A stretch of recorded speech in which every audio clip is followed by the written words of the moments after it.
Jonathan, welcome to the podcast. Well, thanks for having me. I'm excited to be here, Todd. Well, I appreciate it. I appreciate you making the time.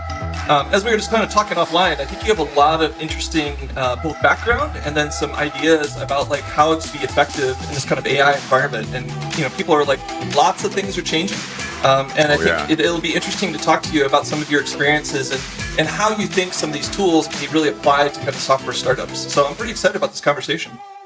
Well, I am too. I love, me, I love to talk AI. So yeah, let's dive in. Well, good. Before we get to like all the tools and the fun stuff, maybe give me a little bit of background about how you got to where you're at today. Sure, be happy to. So my background's in sales and marketing. I owned a digital marketing agency for about the past 15 years and stepped away from that 2 years ago. And when AI came out, I've been using AI like a lot of us for a long time, but when we actually got an interface that made it usable, and I'm like, oh my gosh, I can use this all the time. For my ADD brain, it really kicked in, and I'm like, oh, this is amazing. I love this.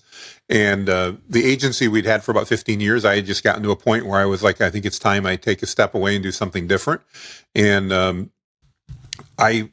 at the time, and I still see it, there were really two camps in AI.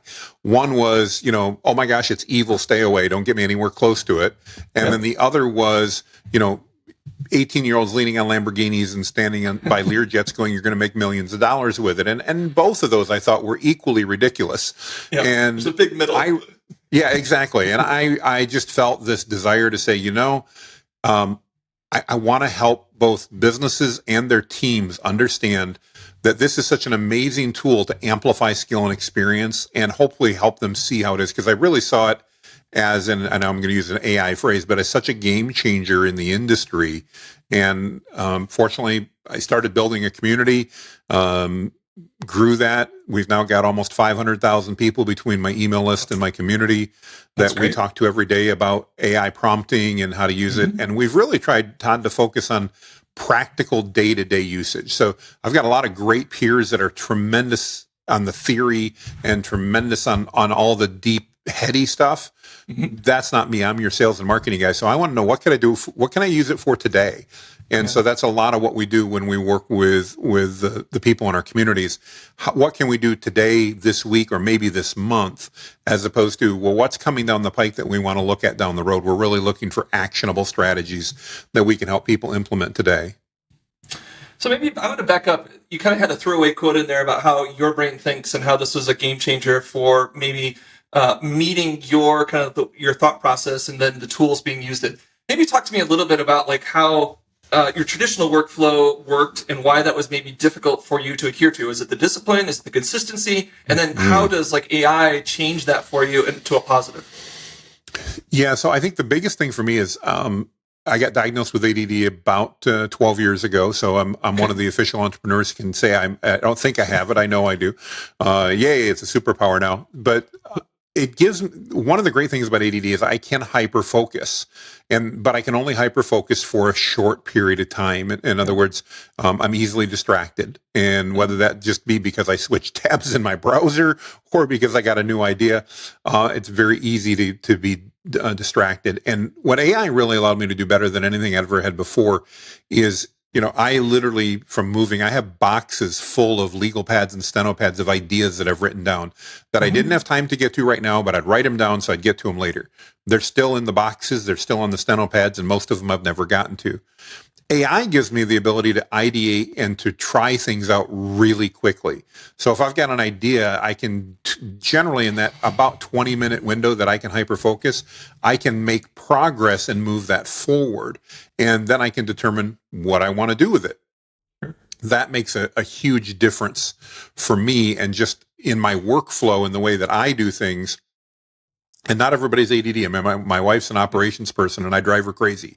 But the way I think and the way that my brain works, AI was such a tremendous fit because it was a tool that I can use all day long and help me out, whether that's writing an email that I should have taken 3 minutes to write, but I didn't, or whether that's planning out an incredible marketing strategy that I had the idea up here, but never actually sat down for the 3 to 4 hours to plan it out and map it out and everything else. So for me, it was really that that taking the experience I had, but amplifying it and allowing me to do things and get further faster, if that makes sense.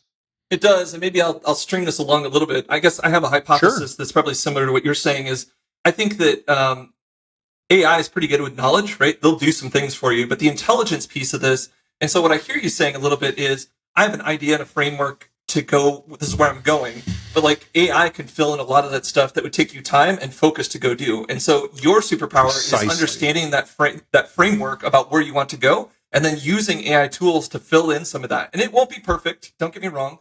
Oh, absolutely. For people like you and I think like it's basically a great rough draft that you can basically start to refine.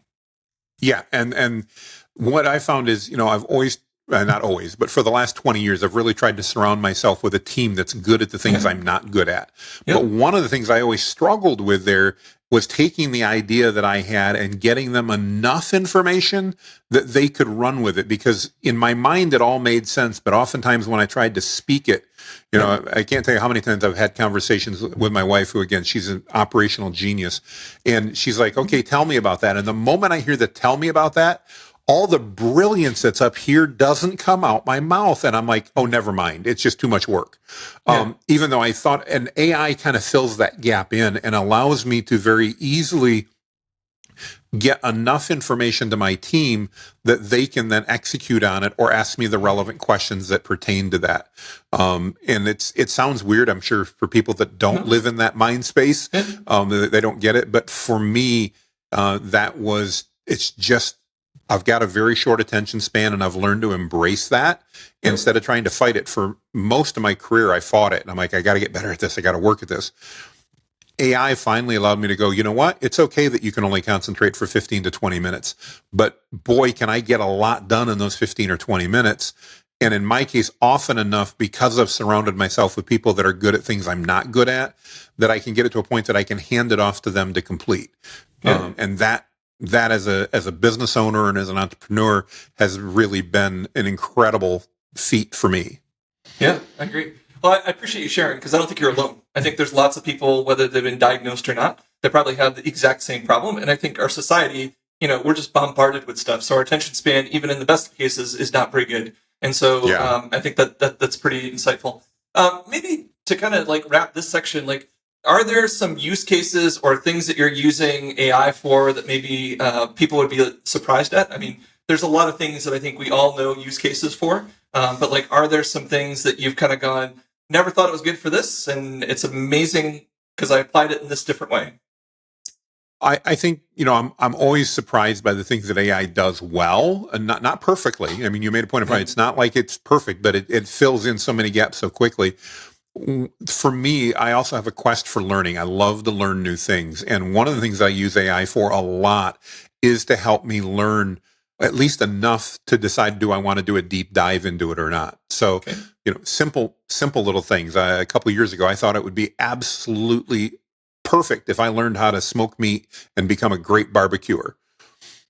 Then I bought like 4 books, and I opened the first one, and I'm like, oh, that looks too much detail. And I opened the second one, and that looks like that's too much detail. Where's the pictures? I bought a grill. I've got the smoker. I've got all that. And I never really did a whole lot with it. And when AI came on the scene, not immediately, but just actually a couple months ago, my wife's like, hey, what about the grill sitting in the shed that we don't ever use that we bought? And I'm like, oh yeah, that does sound like fun again. And I literally, because of AI, I was able to basically go in and mind you, Todd, I've trained my AI model, so basically ChatGPT, I've trained it on who I am. I've told it I've got ADD and these are my characteristics. And so when I go in and I say, I bought a grill, and I literally will say this, I bought a grill a couple years ago. I thought it'd be lots of fun to start smoking meat and doing barbecue and all that. I bought a couple books and I opened them up and I never got any for because I couldn't find the pictures and it didn't make sense to me. And I'll literally say that, but I've got this amazing grill. I'd really like to learn how to use it. What could I do in the next 20 minutes to begin getting better at this? And you know what? I'll almost always get something great and actionable that fits for me. Now, it wouldn't fit for my wife. She's got a different personality. She'd be, where's the owner's manual? Because she's going to sit down and read the whole thing before she fires it up. I'm the guy that opens up the box and throws the owner's manual aside and really never care if I see it again. Yeah. And historically, I've been a YouTube video guy, but even that has gotten to the point that it's, if you don't get into it right away, my attention span's gone. Sure. And AI gives me that tremendous opportunity to learn about almost anything. Probably the most fun story, I have a 17-year-old son, and he's into Dungeons and Dragons. And about a year ago, before he got his driver's license, I would take him over to his events that he'd play at and stuff. And as a dad, I'm like, I really want to figure out how to have a good conversation with my 16-year-old, because he's getting to that age where dad doesn't know anything. And I want to have that conversation. So on the way to pick him up, it was about a 15-minute drive. I literally had a conversation with ChatGPT. I'm like, I'm on my way to pick up my son. He's 16. He's playing Dungeons and Dragons. He's really interested. I want to just know enough that I can engage him in a conversation. And so when I picked him up, we did the normal, hey, how was it? And I got the typical 16-year-old answer, fine. And then I'm like, but then I asked a couple questions, and the most amazing thing happened. We had a 20+ minute conversation. We were still talking about Dungeons and Dragons when we got home, and he was all smiles. I was all smiles. We'd had a moment that I would have never been able to have, because I'm not going to read 10 books on Dungeons and Dragons. I'm not that interested in it. But because I'm interested in my son, I was definitely interested in taking the time to learn enough to carry on a conversation with him about it. And that's just a super practical, applicable use that I don't think most people think about. They go, well, yeah, we know it can write content, and we know it can help with programming. We know it can do with this, but I don't think that's something a lot of people think about. Yeah, so I think there's two kind of insights on that one. I think your son example is a really good one. I think what you ended up doing is you ended up saying, I want to play in his field, right? Like you're basically saying it's a topic that he wants. And so you said, you put yourself in your shoes saying, I don't need to impart this wisdom. I need to participate in his life, right? And so that's one. And then I think the other theme that you kind of talked about in that section was you're building a way to learn that's on the model that you want to learn at, right? I think school is a great example. I was not a great student, but I love to learn. Either. And so what I found was they teach one way, right? And if you didn't learn that one way, a lot of it was rote memorization, then it didn't work. And so, I think what we're seeing is, I think you're starting to use these models to basically say, meet me at the way I want to learn, and I'll interface with you, but then my learning curve is substantial. And I think what's exciting is you and I may have different learning styles, but we could take the same tool and basically align it with the way we learn, and then basically we're off to the races. I think the one thing that's unique, though, is you understand the way you want to learn, and it basically just comes naturally, right? You're just talking to it, you're having a conversation. I think people have to figure some of that out as they go to these tools. Yeah, and but the neat thing about that is I didn't know at the beginning, Todd, or at least I didn't know as well as I know now. Yeah. And one of the things, probably another way that I use it that I don't think people talk about as much, is when I've got something I'm trying to figure out, I will ask AI to serve as an interviewer and literally interview me to ask the questions it needs to help me achieve an objective. So in that case, it'd be like, I love to learn about things I'm interested in, but I'm not at all interested in learning things that I don't see the value in. And I'm not a memorization guy. I don't want to memorize dates and times. And the only reason I remember when Columbus came to the United States is because I used to live and have an address that was one number off. And my wife always used to remind me that. I'm like, oh, is that one of those dates I forgot? So that's just not me. I don't care about that stuff, but I love to learn. And so I regularly will ask ChatGPT, I want to learn about this. I don't really know what to do or where to start. You know a little bit about me. I've told it about my personality and all that. But interview me. Ask me questions so you can figure out how to best teach me this topic or give me advice on what I can do to learn that topic if you don't know everything. And because it's been trained on virtually every book and virtually every library, and it has all this information, it does a very good job then of understanding that my personality and your personality and others, they are different, but then it knows, okay, in order to work the way your brain works, Jonathan, here are some things you can do in order to learn this. So that's probably another thing. I love to have it interview me, to ask me questions to solve my problem. So what do you think the progression of that early experience to where it's at today? Where do you think are there some unique either questions or some aha moments that you think that led up to it? My guess is it's a little bit scattershot, right? It's asking you a bunch of questions, and then out of 10, maybe 3 of them are additive. And then by the time you get to the doing 100 of these, then you basically have a body of corpus of work that makes a lot more sense. Do you have any sense of the things that actually were additive to that process as you went through it? It's a good question. I literally just, when I would get done with those sessions, I would have it summarize it, and I put all of this into, which is now probably an 80 or 90 page Google document. Okay. And that Google document just has become the Jonathan's database, knowledge file that I keep uploading every week or two. I update it on there. And so it has that information about me and who I am. And, I just, part of it, I think, was accepting that instead of trying to say, okay, this is how education systems work, this isn't how my brain works. So I don't really care that that's how the education system works. And not that I don't respect it, but like you said, I mean, I've talked about this with my wife a lot. They expect first grade boys to sit quiet or sit still and be quiet. I don't know 5 and 6 year old boys that are capable of sitting still and being quiet, at least for more than about 12 seconds. But it's really hard. And I get it. You can't teach 30 kids something if you've got 15 boys that are running around like little Indians and the girls are looking at them like, who put aliens in my room with me? So I understand that, but it doesn't help me as a 55-year-old entrepreneur learn anything if I have to go read everything. The other thing I love using AI for, I used to learn by video. Now I take those same videos and I run them through AI. And again, because it knows who I am, give me the key takeaways and tell me the parts I'm most interested in. Now, instead of watching a 40-minute video, I can watch 6 2-minute clips because AI tells me what parts I want to watch. And then if they're good, I may watch the whole thing. But if they're not, I can go grab that I want. I've got it and I'm on. Oh, that's cool.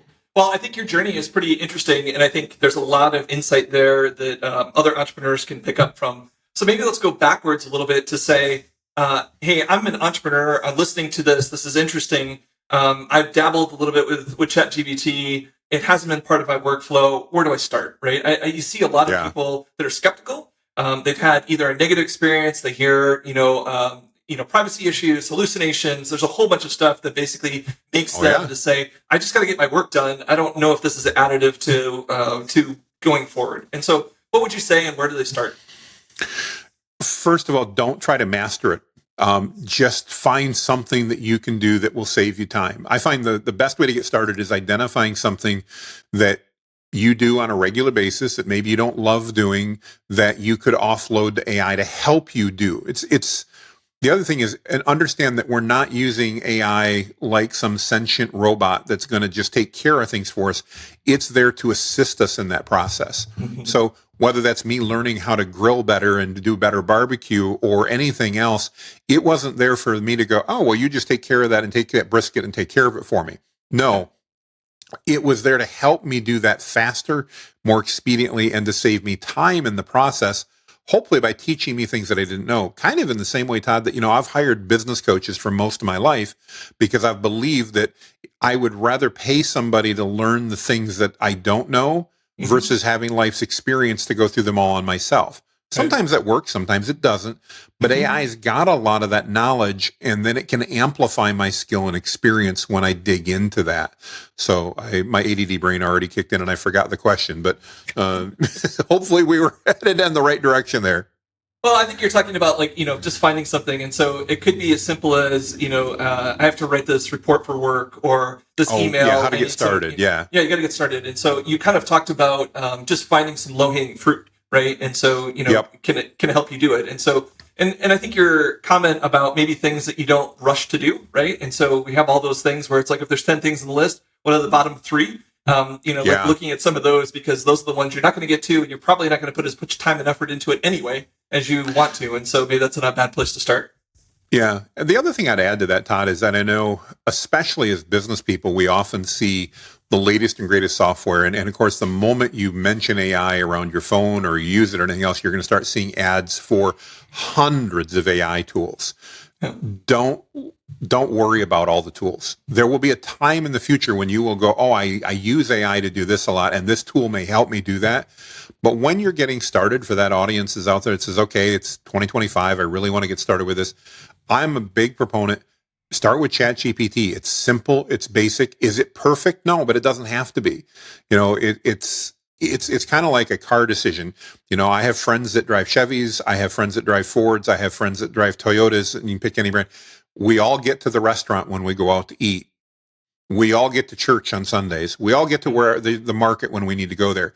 And yet, the Ford guy and the Chevy guy will argue all day long about who's got the better truck. At the end of the day, they both get us where we need to go. We could do the same with AI. There's a lot of models, but there's some basic models that are out there, and ChatGPT is one of the biggest and the most popular. Just start there, get comfortable with it and learn it. And then as you get more comfortable with it, you'll identify things that maybe ChatGPT doesn't do as well as you'd like. And so you'll go to get a specialty tool for something. But don't feel you need to start there, because it's a very easy area to get incredibly overwhelmed in. And that won't help you achieve your goals of leveraging AI.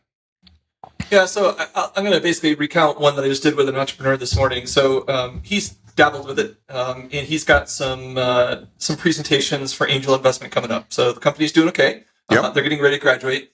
And so he had written a pretty good business plan, 33 pages or something like that. Nice. And so all we did was we loaded that into a chat session. And then we said, for a angel investment, what are the steps in the pitch that you need? Like, what slides do you need? And so it basically outlined exactly what they were, agnostic of his project. And we went through all of those saying, yeah, that makes sense. We got a competition. We got some financials. We got the bios that we need. We got the ask and what the valuation is going to be. And then we basically said, okay, take that outline, use the business plan that we have, and just fill out the outline. Don't make slides, just fill out the outline. And so it did a pretty good job of getting key information into the slides, into the templated format. Mm-hmm. And then the last step we did was we took that to Gamma, and we basically created a AI PowerPoint presentation off of it. Nice. And so, we did that in probably 20 minutes. I think he would have said, hey, look, man, that would have probably taken me at least a day and a half, 2 days to go do. And it's not perfect, right? It's probably 90% good, 85 to 90%. But it's modified. It's just a PowerPoint that we can do. There's some good stock pictures in it, some ones that we'd have to change out. But that's a great example to your point where it's something that had been sitting on his plate for a long time. He's an analytical dude. He didn't want to go do it. But when you showed him the tools, he was like, you just made my life a lot easier. Exactly. And I think there's a lot of things like that exist when we open ourselves up to uncovering. The other thing I think you brought in there is don't expect perfection. This is not a perfect tool. It's like, Todd, if you and I work on a project together, I'm not going to be perfect. You're not going to be perfect. Right. But we have this expectation because it's on the computer that it should get everything perfect every single time. I always remind people that it's been trained on every book in every library. That doesn't mean just the books you agree with, by the way. It's been trained on every book in every library. And if you've ever gone to the bookstore or the library, you've probably looked at a section and went, wow, there's books here that have differing and even diametrically opposed perspectives. It's been trained on both, but nobody told it which one you believe. Right. So you need to let it know, hey, if, for example, when I write about AI, I tell it, I don't want to do any fear mongering. I don't want to do anything that makes it sound like it's a get-rich-quick scheme. I want to talk about practical, positive ways that we can use AI. And then guess what?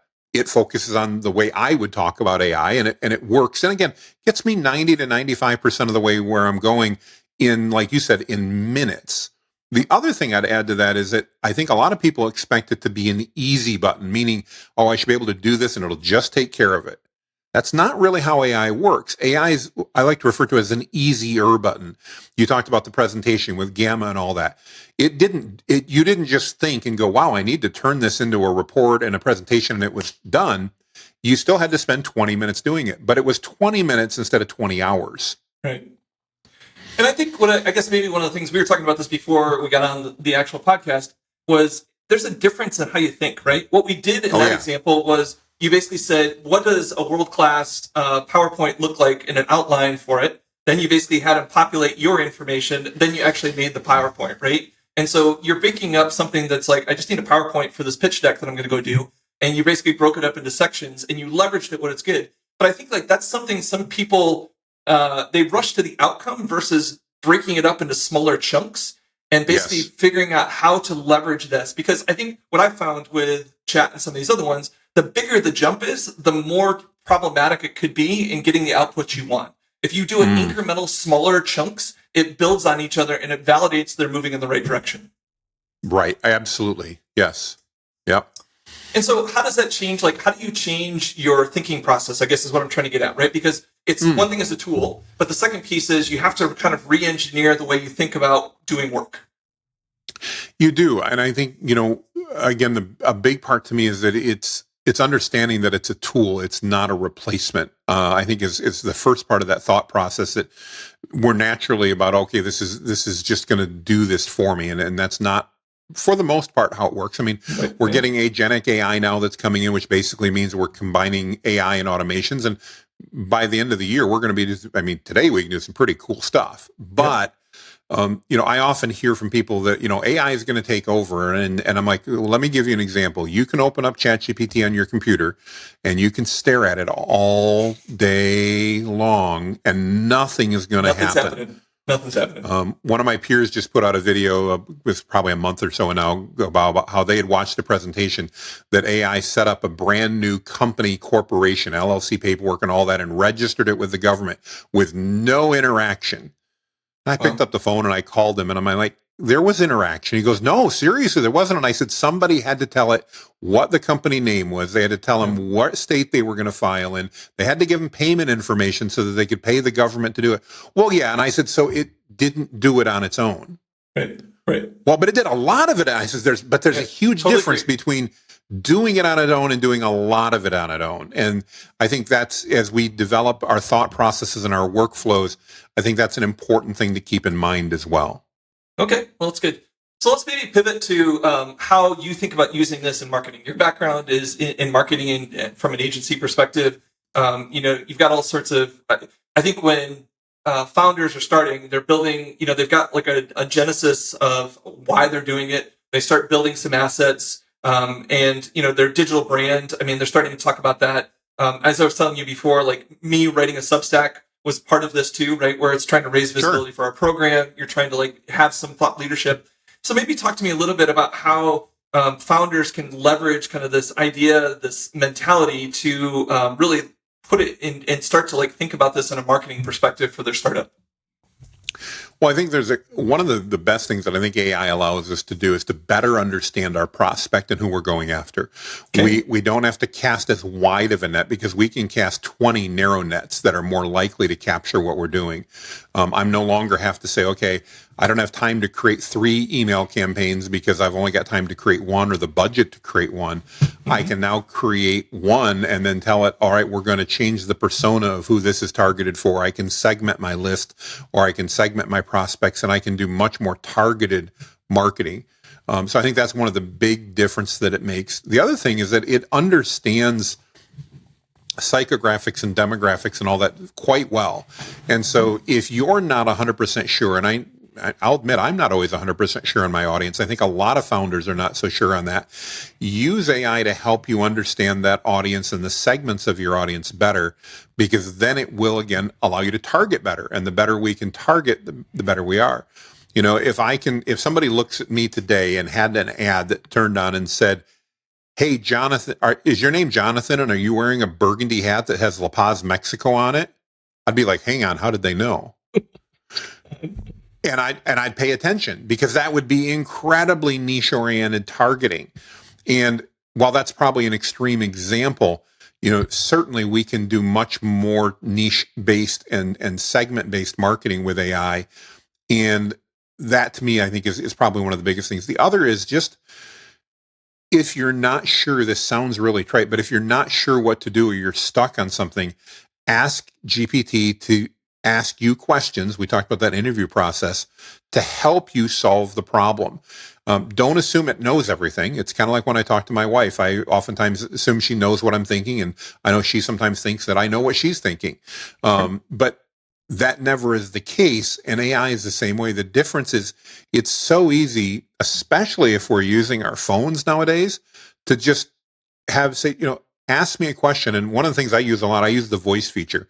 Mm-hmm. Not actually the voice talk where it's talking back to me, because candidly, I'm not patient enough to wait for how long it takes. But I will press the dictate button on my phone and I'll talk to it to give it my response, and then I'll let it respond, and I'll have it read it back to me, and then I'll do the same.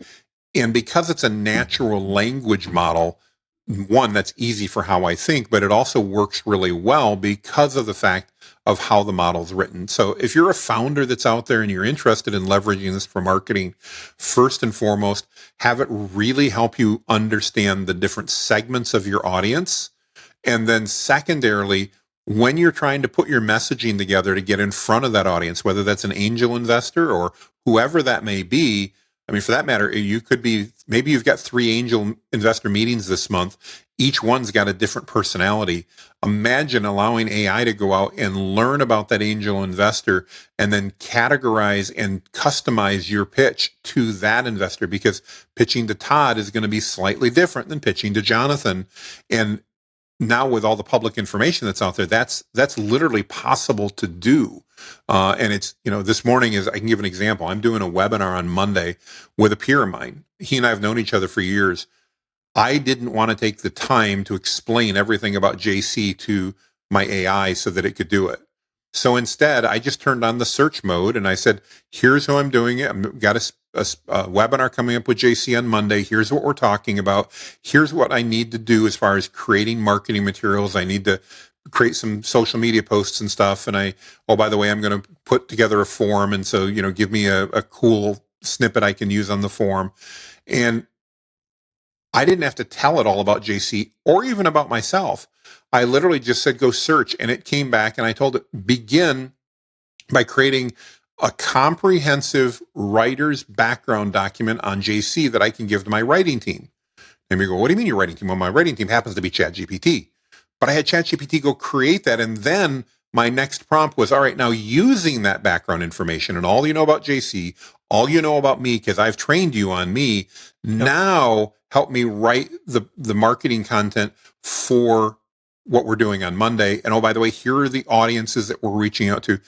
And I literally did a loom of it because I was going to do a video. I don't know if I will now or not, but in 20 minutes, I had went from, oh crap, I should have done that yesterday, to done, graphics designed, social media posts for the next 3 days set up, 3 emails set up for me to send out, and had proofread them, and they were ready to go.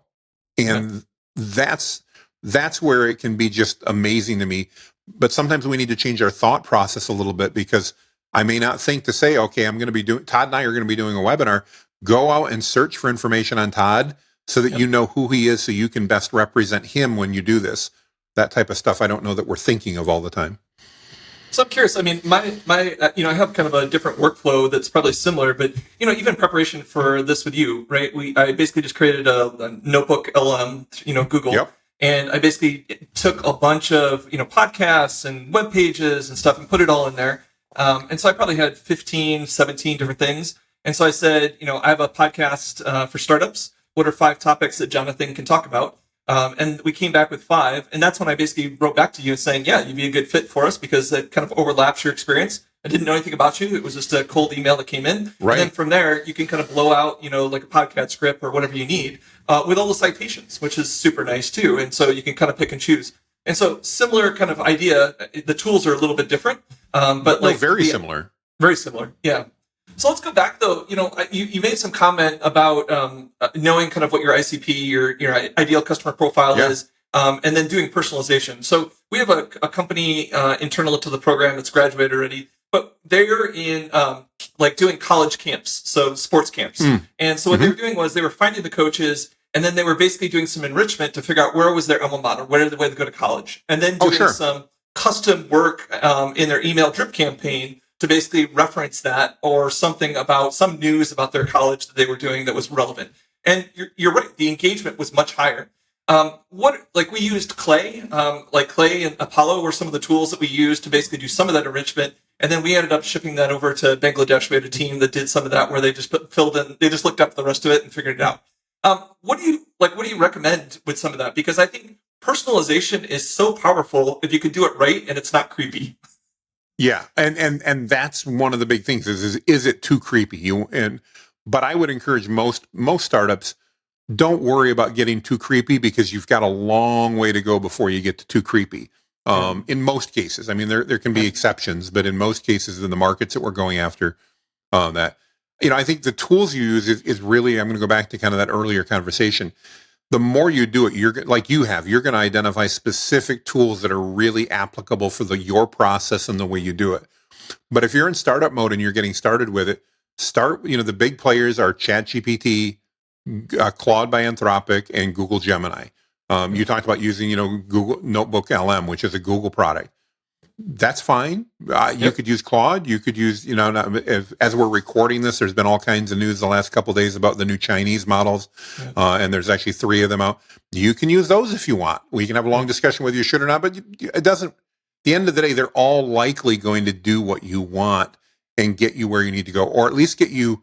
I am my old country boy. They're going to get within a bushel basket of where you want. They're going to get you close, and to me, that's really what AI is about. It's not about, again, starting and ending up with a perfect product without me being involved. It's about filling that middle gap from the idea to the editing part and getting all of that heavy lifting done very quickly so that now we as founders and entrepreneurs can do what we're so good at and we can get it across the finish line.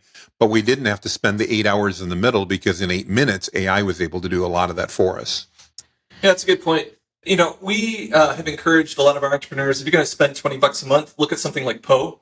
So Poe basically gives you, probably the top great idea. 25 models or whatever, and that gives you, you can basically use Flux for image, modeling. It's not going to have every bell and whistle from each one of them, but the general components of it good. I'm kind of curious, for my writing and stuff, I generally use Claude. I think that it's a better, it just seems like whether it's my, what I'm comfortable with or what I've trained it with, it just seems like the response and the way that it works with me, that workflow just seems better than chat. I use a lot of O1 for doing outlines. I think it's pretty good for that logic reasoning. So when I've got a topic that I'm trying to do and I'm trying to organize it, I usually use O1. And then basically if I'm doing something with the writing aspect of it, Claude's usually the one that helps me. And so I don't know if those are things that, are there trends in your usage patterns across these that are some are better than others? No, it's interesting you say that. Mine is very similar. The one thing I would add into that is I also use Perplexity a lot, which is an AI-based search engine. And basically, I use Perplexity to do my research. I'm sure there's people going, but Jonathan, you can use GPT search. Yeah, you can. I just like Perplexity, and so I use it to do a lot of my research and bring things in. I don't use it, even though I have the Pro plan where I have Claude and ChatGPT and DeepSeek that are part of it. I don't use those to write content as a general rule, though.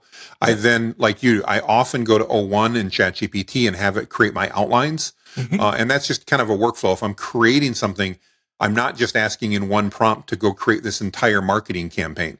We're going to begin by creating an outline. And but even before that, we're going to have research that's enabled. So yeah, Perplexity for research, O1 for outlines. And like you, I'm a huge fan of Claude. I like 3.5 Sonnet currently as we're recording this, that I used to do most of the writing. But again, I've trained that on my tone and style. So I can use a project inside Claude so that I don't have to remind it each time, here's how I want to sound, or here's what my voice and my brand and all that is. So very, very similar to the way you do that. I was going to say I had something great I was going to add into that mix, but those are really, welcome. Woo, there we go. Those are the 3 that I use the most often. I probably lean on ChatGPT a little bit more for short form content, not because I think it's so much better, but because for those users that don't know, you can custom train a model inside of ChatGPT. It's called a custom GPT. And so, for example, when I go to write social media posts, there's a process I want it to follow. There's a framework I want it to follow. And I can put all of that into what's called a custom GPT, and I don't have to tell it that every time. It can literally say, just give me a topic and it'll write a post about it. So because of the expediency of it, I do for short form content like that, social media, video scripts, those types of things, I tend to use ChatGPT more. I'd prefer to use Claude, but I don't have that ability to do that as easily. I mean, yes, I know I can, but it's not as easy to do that.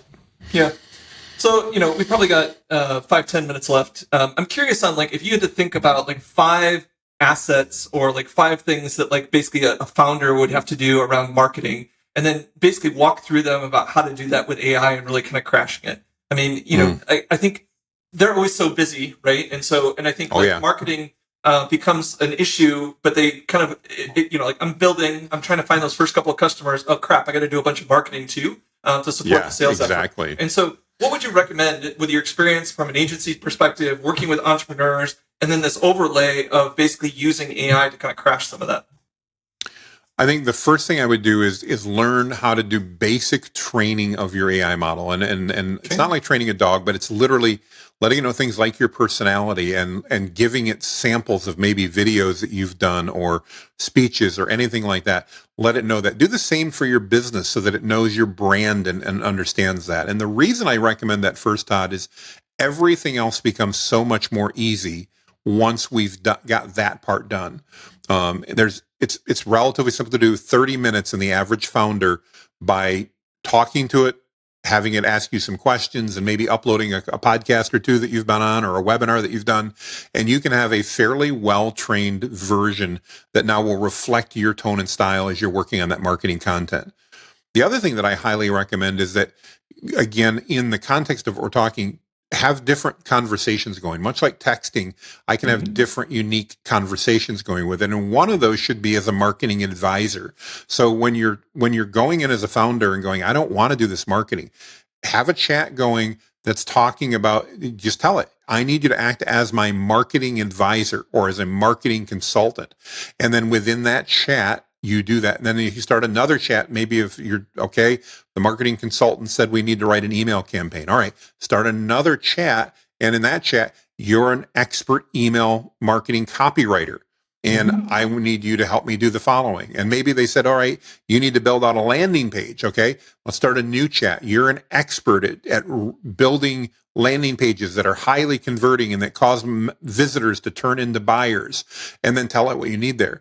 And just label it. I've got my marketing consultant. I've got my copywriter. I've got my landing page. And you can have 20 of those. You could have 200 of those. And now as a founder, when I need to do something, if I'm not sure what to do, I'm going to go to my consultant and I'm going to ask them. And then when they tell me, well, you need to do this, oh, that's email, I'm just going to pop over to my email guy because Todd's the guy that gets email. And I name mine, by the way. That's just who I am. And so I can then go and do that. I think to get started, that would allow you to, one, stay much more organized and to be much more effective.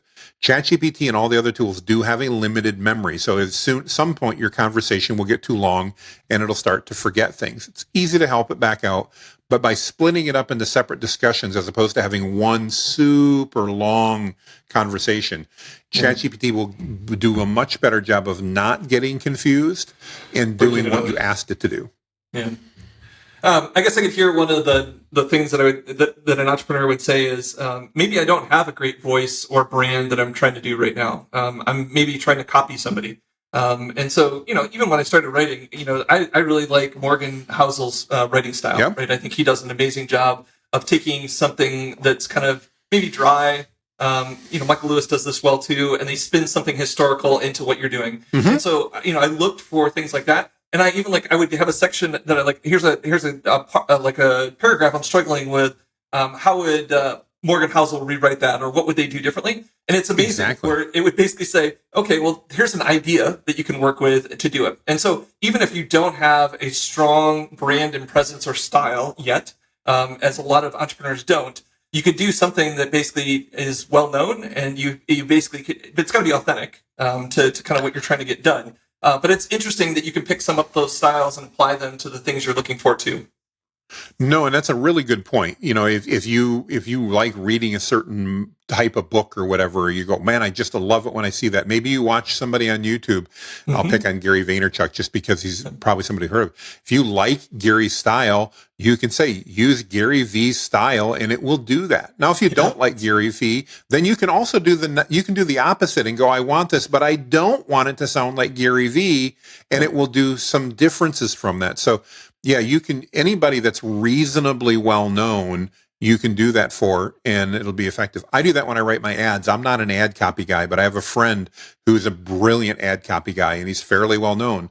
So when I'm writing my ads, I'm going, use the style of Ken Moskowitz, and it does.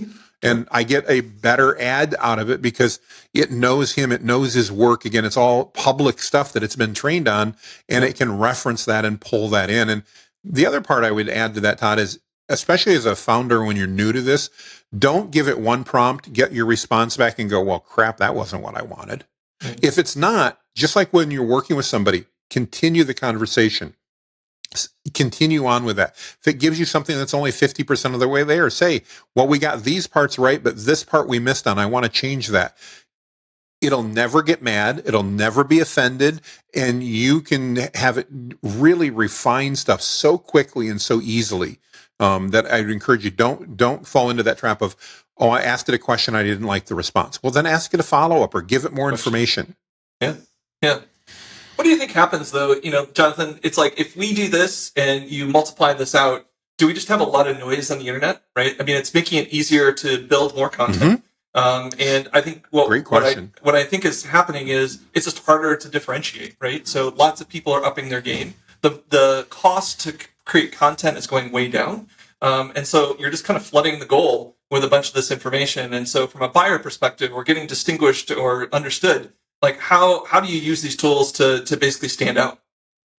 One, I think that's where authenticity comes through. You're absolutely right. We're going to have far, far more content. It was interesting. I was actually talking to a New York Times bestseller the other day. He was on my podcast and we were chatting and he goes, well, don't forget when the printing press first came out, everybody thought that it was going to flood the world with so much content that we wouldn't, because of course in the old days they had scribes that were copying all this over.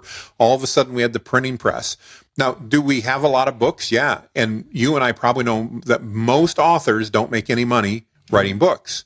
But the market has determined if you're good at what you do, your book rises to the top. That's why we have bestseller lists and that. And does marketing matter? Yes, it does. But if you write a terrible book, it's like a great actor that does a terrible movie. How long does it take before we all go, oh man, that was a stinker, and nobody goes to watch it because it was a bad movie? Yes, we have a lot more content, but I think AI can still, if you use it as an assistant, as somebody to collaborate with, as opposed to replacing you, you can still leverage it to create great, helpful, authentic content for your audience. And here's the good news. Most of your competitors are too focused on doing it quick and easy. And that means their content that they create, their marketing campaigns, whatever, are not going to be authentic. They're not going to be helpful. They're not going to resonate with the audience. And it's going to make it easier for you. And it's going to be more unique because when your content does resonate with your audience, they're going to know it. Yeah, and I think you said this. I'm just going to maybe bring it out. So I think authentic is important. I think I always think about this as like, did I learn something, right? Is this value add, right? And so is this spam where you're just trying to get me to buy something? Or are you leading me through a process where I'm learning, and if I don't buy from you, I'm still engaging and I've ended up better? So, you could say some of it's challenger sales kind of methodology, but I think that's where good copy comes from, where it's like saying, you're not just selling your product, you're trying to figure out a solution to a problem that this individual has. And if they use your tool, great. If they figure it out on their own, awesome. But you've moved them along and you've added value. Yeah. Answer questions and add value to your audience. Again, I'm kind of an old farm boy. We used to call it EIEIO marketing, and it stood for entertain, inspire, educate, and instruct. So if you did those, one of those four things, and then the last part, the O, wasn't to be offensive, but to be outrageous. In other words, don't be boring. Because there is so much content, you can't afford to be boring anymore. You have to be able to have a bit of a personality. Now, maybe your personality is the stuff that you're boring, and that might work for some people, but you've got to be a bit outrageous. But if you focus on this, your content should either entertain, inspire, educate, or instruct your audience. Don't fall into this standard entrepreneur trap of, I need to talk all about my product, because nobody cares about your product. They only care about what your product or service may do for them. They want to, Zig Ziglar used to talk about the WIIFM, what's in it for me. Your prospect cares about that, not about how great it is, not about what platform it's built on, not about how many hours you put into it. They want to know, if I buy this, what is that going to do for me or for my business? And if you can remember that with your content, you'll be leaps and bounds ahead of your competitor. Yeah, maybe the last part I put in this is get it super niche-y, right? I think try to if you have this like value add or you're entertaining, you don't need a huge audience. What you need to do is find the people that resonates with you. And so I think sometimes you see founders put out stuff and it's just too generic or it goes to too many people. What they need to really do is find your tribe. Like, who are the people that actually are going to move the needle on this? And if you build a loyal following with that, you can build a business around that. I think when you're trying to compete with everybody in a general scale, you're going to probably lose, or it's going to be difficult to differentiate. 100%. Yeah, I mean, they've always talked about there's riches in the niches, and AI makes it easier to market to those niches because most businesses, we don't need 1 million customers. Most businesses, a few hundred would change our entire world. Yep, exactly. Well, good, Jonathan. Well, this has been a fun conversation. Any kind of closing thoughts or anything else you'd like to add?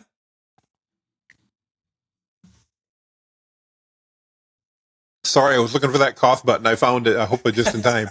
No problem. Just thanks for having me on. I want to encourage everybody listening to this, as we're going into 2025. If you haven't tried AI, you've been worried about it or whatever, it's not too late. This is the perfect time to start using it, to leverage your skill and experience, to leap ahead of your competition. If you've been using it, it's a perfect time to use it more, to go a little bit deeper, to find more ways to do it. And if you're just hesitant and you're like, I just can't do it, just begin with a simple step. Toddlers don't learn to run by running around the house from a dead stop. They stand up, they fall, they take a step, they fall, they take 3 steps, they fall, and then they're running around the house. You're going to do the same thing with AI, and that's okay. Yeah, okay, well, that's good. I think that's a great way to end it. If people wanted to kind of follow you or learn more information about what you're doing, is there a good place to go do that? Best way is just remember my name. It's Jonathan Mast. And if they go to jonathanmast.com/linktree, they'll find all the ways to connect with me. Anything else, I'm happy to help out any way I can.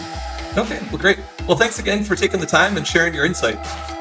Absolutely. Thanks for having me on, Todd. It's been a pleasure. If you enjoyed the podcast today, please just take a moment to rate it or comment on it for us. This feedback really helps us, and it helps us get the word out to helping other entrepreneurs and founders. Thank you.